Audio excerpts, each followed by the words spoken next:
Banyak teman-teman sudah menyampaikan, saya hanya menyampaikan sedikit saja. Yang pertama, kita tahu Pak Simon diangkat jadi Komut Pertamina, lalu dilanjutkan jadi Dirut ya. Pertama jadi Komut dulu. Pas Pak Simon jadi Komut itu saya mendengarkan banyak dari Bapak dan Ibu di depan saya ini mengucapkan syukur alhamdulillah. Alhamdulillah kami banyak punya komut yang baik gitu. Nggak stres lagi kami, ada yang marah-marah gitu. Itu Pak Simon jadi komut. Ya. Saya nggak tahu berani nggak ibu-ibu dan bapak-bapak ini ngomong. Tapi omongan ke saya begitu waktu itu. Nah, lalu Pak Simon sekarang jadi Dirut. Yang saya tahu, pengangkatan Pak Simon ini ditugaskan oleh Presiden Prabowo untuk memastikan bahwa Pertamina ikut berperan aktif dalam swasembada energi. Otomatis kita harus mampu menyediakan ketersediaan energi dalam negeri. Ya, di mana tentu impor BBM maupun impor crude itu berkurang. Betul Pak Simon? Itu tugas dari Presiden kan? Ya, dari Presiden Prabowo. Nah, di Desember kemarin saya sudah menyindir sebenarnya nama Saudara Sani di rapat ini. Ya, yang lebih sakti daripada Pak Taufik itu. Kalau Pak Simon tahu, Pak Sani itu lebih sakti dari Pak Taufik. Betul ya Pak Taufik? Nah, itu Pak Taufik tuh Dirut Kilang. Udah ditangkap sama Kejaksaan Agung. Itu lebih sakti. Karena Pak Taufik ini setahu saya nggak ikutan urusan crude. Pusing kepalanya ngurus RDMP Balikpapan. Kira-kira kapan kelar Pak? Kapan diresmikan Presiden rencananya Pak? Kan kita rencana 2023, geser 2024, sekarang 2025, kira-kira kilangnya kapan ya bisa kelar?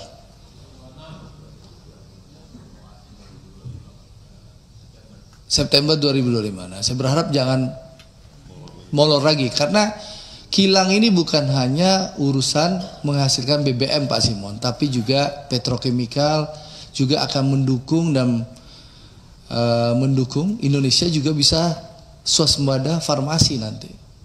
Ya, ini perannya bukan hanya urusan BBM, tapi juga banyak hal karena ada menghasilkan petrokimikal. Jadi tadi disampaikan Pak Herman Khairot, kita tunggu roadmapnya Pak Simon. Ya, nanti habis Lebaran kita akan undang lagi. Tolong Pak Simon paparkan periodisasi Simon Alesius Mantiri menjadi Dirut Pertamina. Apa langkah-langkahnya untuk mencapai arahan Presiden Prabowo bahwa kita bisa berswasembada energi. Apa langkah-langkah Pertamina? Ya, meningkatkan cadangan sumber minyak kita, lalu kilangnya gimana, lalu energi baru dan terbarukan yang disampaikan Pak Adi tadi. Nah, itu yang kita tunggu pertama, ya. Yang kedua soal libur Lebaran. Saya sudah berpengalaman 5 tahun ini, kalau Lebaran alhamdulillah Patra Niaga selalu mampu mengantisipasi dan mengatasi. Bicara dapil saya Sumatera Barat, saya ucapkan terima kasih Pak Ega ya, bahwa selalu SAM-nya dan juga GM Mor itu selalu kerja keras dan tidak ada masalah. Hanya saya titip pesan Pak Ega, jangan sampai SAM-nya menegakkan aturan karena ada tekanan lalu dicopot gara-gara ada tekanan politik. Kasihan dia menegakkan aturan. Ya Pak Ega. Ya, itu Pak Simon pesan saya. Karena orang bekerja baik, bekerja keras, lalu ada tekanan politik dicopot. Kan kasihan. Besok takut orang SAM memberantas permainan LPG 3 kilo. Ya, karena ada tekanan-tekanan politik. Gitu loh. Itu yang kedua. Yang ketiga, Pak Simon, di kampung saya itu kita hanya punya satu kayak depot di Plumpang itu, kita hanya punya satu depo seperti di Bungus ya Pak Alfian. Apa namanya itu Pak Alfian? Tangki apa namanya? Teluk Kabung. Nah, harapan saya udah minta ke Patra Niaga untuk mengkaji di daerah Pasaman. Yaitu bisa investasi, bisa monggo Pertamina lakukan, atau nanti Pertamina buka tender untuk swasta. Karena kalau Bungus Teluk Kabung itu putus jalannya, itu akan mengganggu distribusi BBM. Nah, tolong Pak Alfian ingatkan Pak Edo Pak Ega dan Pak Edo ya, untuk kajiannya bisa diselesaikan, jangan terlalu lama bikin kajian itu, gitu loh, supaya bisa dieksekusi sehingga ada kepastian kalau nanti ada bencana. Lalu yang terakhir, yang menarik ini, yang soal kasus ini.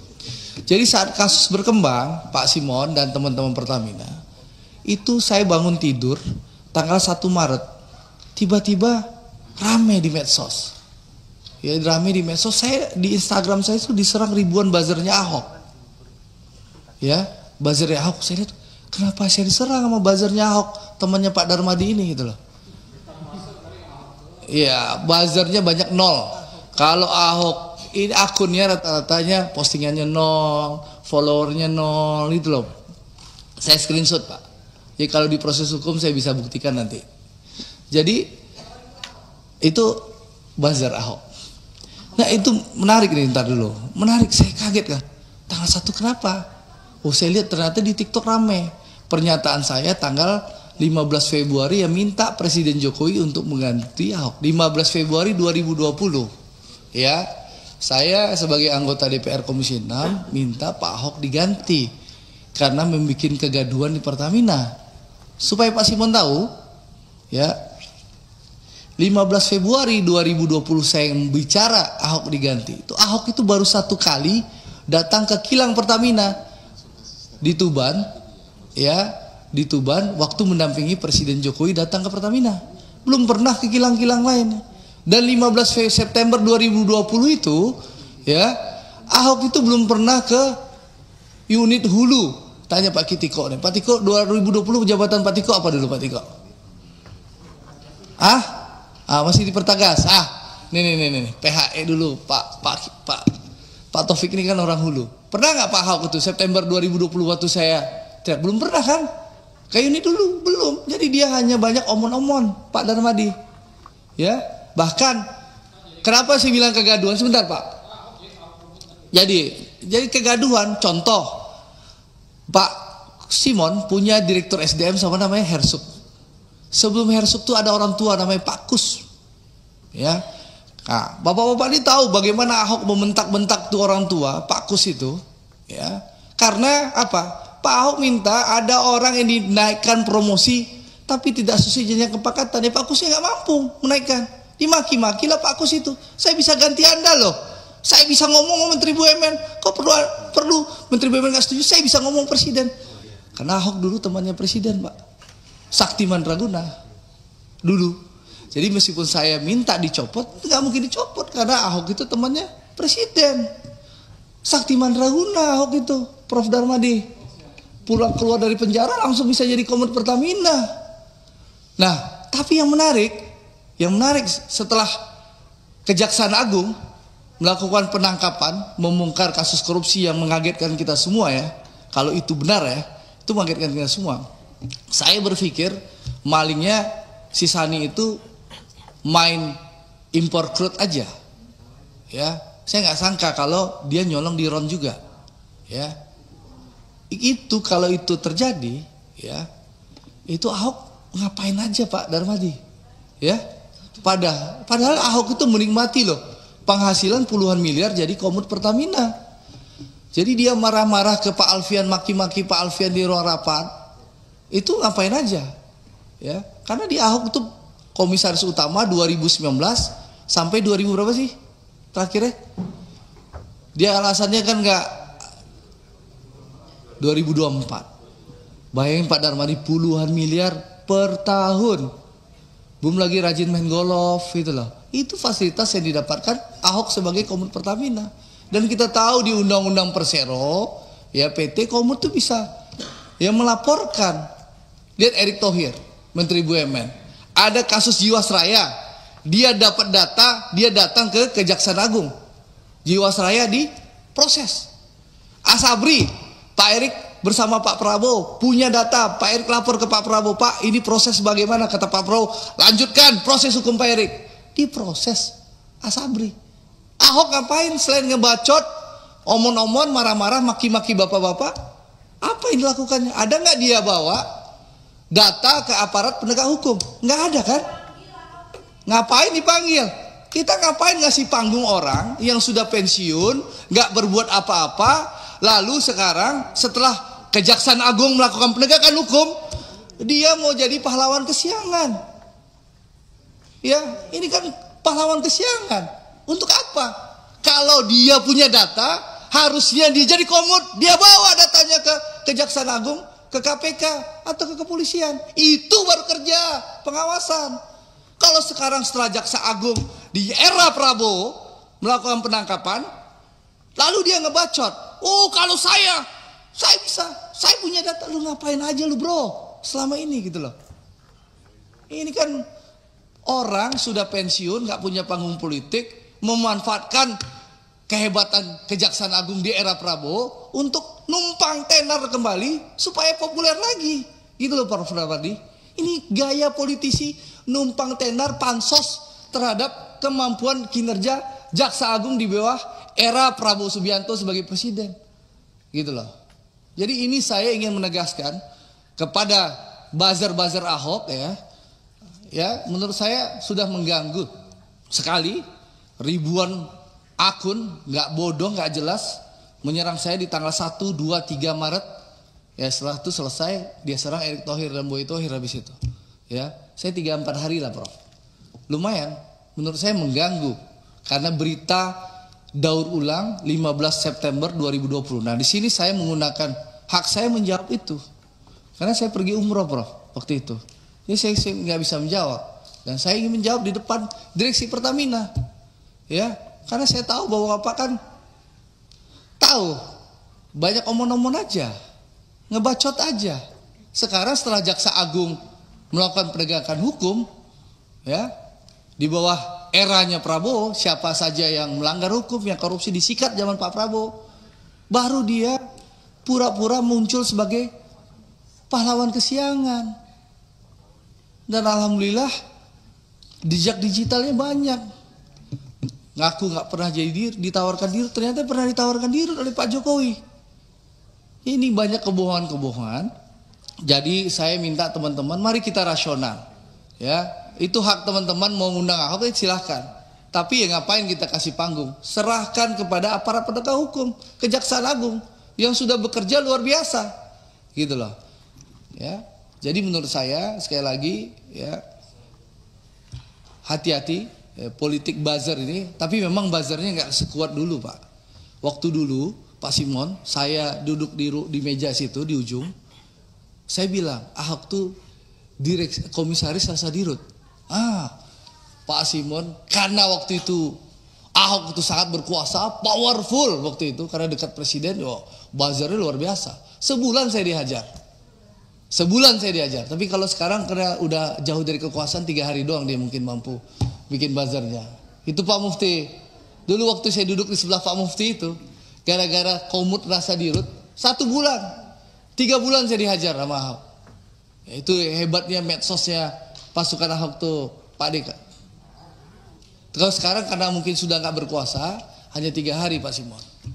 Jadi saya ingin menyampaikan sekali lagi, selamat bertugas. Saya tunggu roadmapnya Pak Simon.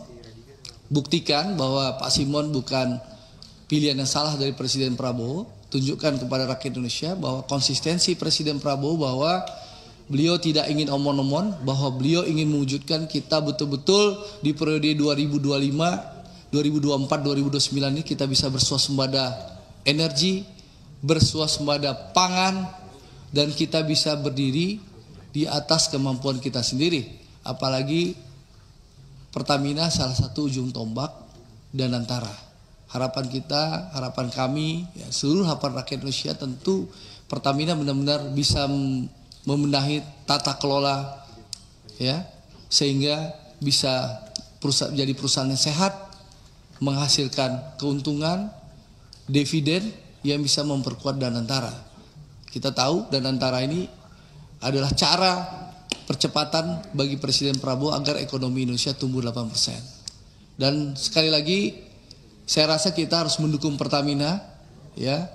Jaksa Agung sudah menjelaskan secara detail bahwa BBM Pertamina sekarang tidak lagi dioplos, ya, tidak ada pengoplosan. Jadi memang kualitasnya sesuai yang dijual Dan saya rasa kita harus mendukung semua. Dan kedua tentu kita harus memastikan jangan sampai Pertamina ini tadi disampaikan Kak Wendra, kita jangan sampai melakukan pembersihan tapi membakar menyari rumahnya, ya, tikusnya. Itu dilakukan oleh kami bersama-sama Kementerian BUMN membenahi Asabri dulu Pak, lalu membenahi Jiwasraya, kita membenahi tanpa perlu membakar rumahnya. Kasihan Bu Emma nanti Pak, ya, saya dengar banyak bank asing sudah nelfon Bu Emma gara-gara kasus ini, jangan sampai Bapak default gara-gara isu yang tidak benar berkembang. Ya, ini juga penting, ya. Pertamina ini ujung tombak kita, BUMN terbesar kita, ya harus kita dukung bersama-sama. Kalau ada yang salah, tentu harus dibenahi. Kalau ada yang maling, silahkan proses hukum berjalan. Jadi saya ingin menyampaikan, sekali lagi kita jangan sampai memberikan panggung kepada orang-orang yang pansos melihat kinerja Kejaksaan Agung yang luar biasa di era Pak Prabowo Subianto. Ya kalau Anda punya kekuasaan dulu ya Anda laporkan. Anda punya bukti, Anda bawa ke aparat penegak hukum. Jangan hanya podcast. Lalu bawa buzzer-buzzernya, bangun opini di media sosial. Itu namanya omon-omon. Omon-omon, itu teh. Jangan kita omon-omon. Kalau Anda menikmati puluhan miliar sebulan, setahun, Anda terima penghasilan dari Pertamina setahun, ya lebih gede kan penghasilannya Ahok di Pertamina daripada Prof Darmadian di DPR, betul? Lebih besar penghasilan Ahok di Pertamina jadi komut atau penghasilan Prof Darmadi di DPR? Puluhan miliar, Prof. Besar nggak? Nah, jadi gitu. Iya, 60 juta Prof sebulan. Kalau Ahok miliaran. Jadi menurut saya kita jangan mau terjebak dengan opini orang pansos atas kinerja Kejaksaan Agung. Jadi sekali lagi Pak Simon, saya tunggu roadmapnya dengan teman-teman direksi semua, ya. Mari bekerja keras. Sekali lagi, mari kita bersama-sama benahi Pertamina. Dan mudah-mudahan, saya berharap di era Pak Simon betul-betul kita bisa wujudkan swasembada energi. Ya, kasih tepuk tangan lah, ayo tepuk tangan lah. Sedikit Bu Pimpinan, Kenapa Pak? 1 detik aja. Apa? Mobilin temannya Ahok. Jadi terlepas daripada ini sampaikan Pak Andre, tapi catatan tuh menjadi introspeksi. Kan podcastnya panjang tuh, kan tuh ke dalam boleh tuh diteliti, ya kan? Karena banyak data juga disampaikan, nanti Pak Simon bisa menyaring semuanya. Saya pikir Pak Simon kan wise ini, ya, bisa menyaring semua. Ya. Yang kedua sebetulnya ini sekarang memang buzzer-buzzer ini banyak kan, termasuk saya nih korbannya Dre. Foto saya dipasang, ya ini klarifikasi juga, nggak ada proyek, mana ada proyek saya di Pertamina, ketemu aja enggak, ya. Ketemu Tio aja kita. Ya paling di Tio di sini, nah, makanya saya tadi katakan, ya paling Tio aja yang di DPR kita ketemu, ke kantornya saya nggak tahu kantornya Pertamina di mana, ya. Pernah nggak saya ketemu di luar dan sebagainya. Saya juga mau curhat, Prof. Gara-gara Pertamina juga saya dibawa-bawa foto saya di TikTok dan banyak, Prof. Iya betul. Jadi, juga ya Pak Eko. Iya kan banyak. Tapi saya memang. Jadi kita lapor bareng-bareng, Prof, nanti, Prof. Ya, sekarang lebih top ini saya.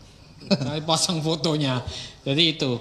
Ya jadi. Tapi kan Prof nggak ditulis kan sama koruptor, kejaksaan, KPK, suruh periksa Prof Nurdin ya. Nggak ada kita kan nggak ditulis kan. Nah, Ahokers itu melakukan hal itu, Prof. Menurut saya itu politik nggak sehat, ya, sekali lagi. Nah, ini penting kita sampaikan, ini kan terbuka di publik supaya juga kita jangan sampai ya termakan opini yang tidak sehat, cara-cara yang tidak benar ya dalam berpolitik, ya. Kalau Anda sudah lewat eranya, ya sudahlah. Pensiun baik-baik. Ya, kalau Anda punya data, Anda serahkan ke aparat penegak hukum gitu loh. Adik, gitu loh. Andre udah? Ya. Udah belum? Oke. Cukup. Jadi gitu, Saudara Mufti sampaikan kepada temannya Ahok. Terima kasih. Wassalamualaikum warahmatullahi wabarakatuh.